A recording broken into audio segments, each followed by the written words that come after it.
Hello everyone, आप सबका हमारे प्लेटफॉर्म पर स्वागत है। आज हमारे साथ सतेंद्र गुसाई जी हैं। इन्होंने रिसेंटली यूपीएससी जियो साइंटिस्ट का एग्ज़ाम क्वालिफाई किया है। सबसे पहले आपको बहुत बहुत बधाई। और हम आपके बारे में और आपकी सक्सेस स्टोरी के बारे में और जानना चाहेंगे। सबसे पहले आप अपने बारे में बताएं। Okay, thank you so much मुझे इस प्लेटफॉर्म पे बुलाने के लिए। मेरा नाम सत्येंद्र सिंह गुसाई है और मैं पौड़ी डिस्ट्रिक्ट का रहने वाला हूँ। मेरी स्कूलिंग हुई है वो जेआरसी नैनी डांडा करके मेरे ब्लॉक में ही एक जगह स्कूल है, मेरी स्कूलिंग वहीं से हुई है। उसके बाद मैंने जो अपनी ग्रेजुएशन की पढ़ाई है वो पीजी कॉलेज कोटद्वार से की है। बाद मैं पोस्ट ग्रेजुएशन करने देहरादून आया, जहाँ की मैंने डीएवी कॉलेज में एडमिशन लिया और मैंने एमएससी फिज़िक्स में एडमिशन लिया था।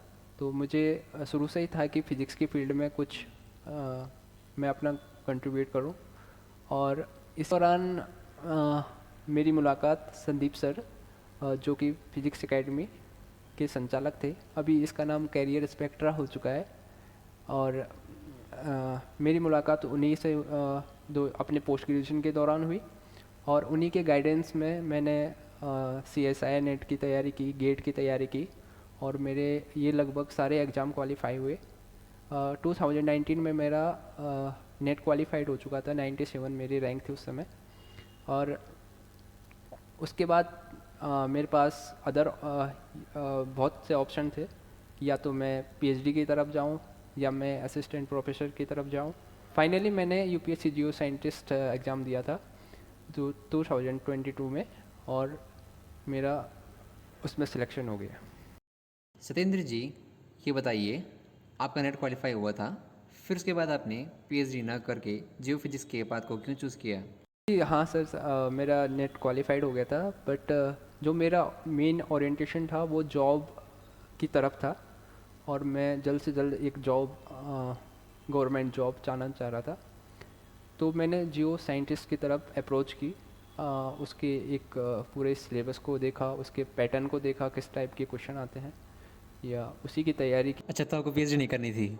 हाँ, पीएचडी भी नहीं करनी थी क्योंकि मैंने बहुत सारे इंटरव्यू दिए थे और मुझे इंटरेस्ट नहीं था एक्चुअली में रिसर्च में।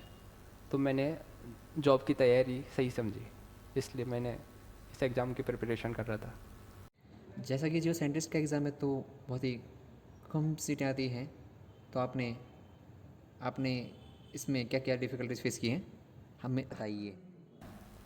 हाँ देखिए सर, जो जियो फिजिसिस्ट एक्चुअली में जो पोस्ट है उसमें आपको दो चीज़ें का कॉम्बिनेशन है। इसमें आपको जियो फिजिक्स भी पढ़नी पड़ती है और आपको फिजिक्स भी पढ़नी पड़ती है।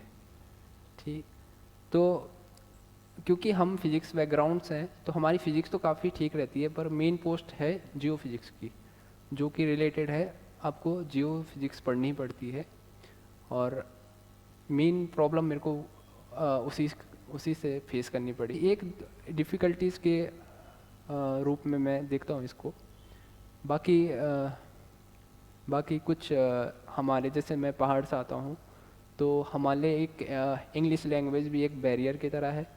तो इंग्लिश, क्योंकि जो कि इसका इंटरव्यू होता है, जिस इसका पूरा पैटर्न है वो इंग्लिश पे बेस्ड है, तो इसका इंटरव्यू भी इंग्लिश में ही होता है और हिंदी बोलना उसमें अलाउड नहीं होता।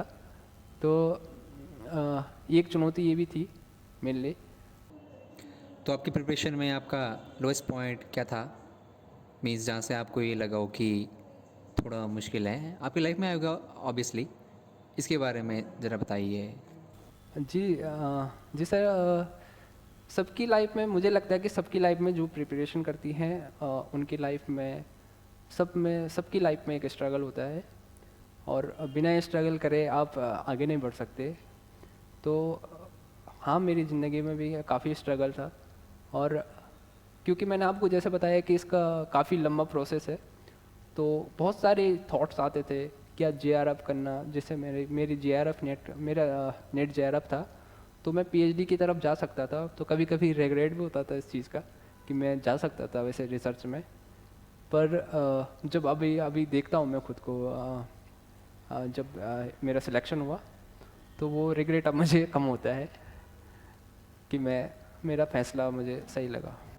तो जैसे उत्तराखंड में हायर स्टडीज़ को लेकर उतना ध्यान नहीं देते हैं, तो लेकिन हायर स्टडीज़ में आपको क्या लगता है कि कंपटीशन आपका कैसा होता है, और क्या क्या मीन्स क्या कहना चाहोगे आप? अगर हायर एजुकेशन की बात करें तो अगर आपके पीछे अगर आपको सपोर्ट मिले, फैमिली का सपोर्ट मिले, आपको अच्छी गाइडेंस मिले, तो आप, मुझे लगता है कोई भी बच्चा निश्चित तौर पर पहुंच सकता है। और जैसा कि मैंने आपको कहा है कि मुझे संदीप सर मिले, तो एज अ गाइड उन्होंने काफ़ी हेल्प करी है मेरी, और मैं इसका श्रेय ज़रूर देना चाहूँगा। उत्तराखंड के जो स्टूडेंट्स हायर स्टडीज़ में अपना कैरियर बनाना चाहते हैं, मतलब जो एमएससी करके आए हैं, उनको आप क्या मैसेज देना चाहोगे? हाँ बिल्कुल, जैसा आपने बताया कि हायर एजुकेशन में बहुत कम आ पाते हैं वैसे तो उत्तराखंड में, ऐसा देखा जाए तो। पर जो हमें एक्चुअली में सबसे मेन प्रॉब्लम ये होती है कि हमें वो गाइडेंस नहीं मिल पाती। हमें ये पता नहीं होता कि एमएससी के बाद और कौन सी फील्ड है जिनमें हम जा सकते हैं। तो ये एक्सप्लोरेशन आपको किसी गाइड से मिल सकता है। तो जैसे कि मैं अपने बारे में बताऊं तो मुझे शुरू से ऐसा था कि मुझे एमएससी करके एक जॉब लेनी है। तो वो असिस्टेंट प्रोफेसर की भी हो सकती थी, एज ए जियो साइंटिस्ट भी हो सकती थी, और ऐसे बहुत सारे हमारे पास फील्ड हैं जिनमें हायर एजुकेशन का बेनिफिट उठा सकते हैं लोग। जैसे हायर स्टडीज़ में जाएंगे तो आपके लिए काफ़ी फील्ड ओपन हो जाती है। बस आपको प्रॉपर गाइडेंस और आपका इंटरेस्ट, ये दो चीज़ें आपको मिलनी चाहिए।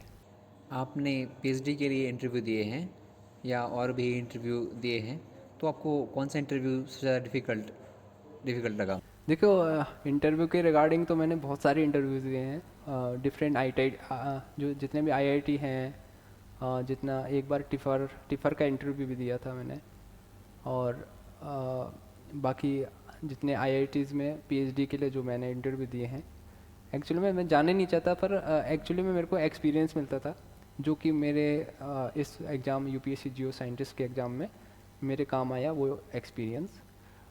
और मैं भी यही कहना चाहता हूँ कि आप कोशिश करते रहिए, जितना अटैम्प्ट हो सकता है, फेलियर से नहीं डरना चाहिए आपको, और जितना ज़्यादा अटैम्प्ट हो सकता है आप देते रहिए, अपने आप को निखारते रहिए, आपको कभी ना कभी मंजिल मिल ही जाएगी।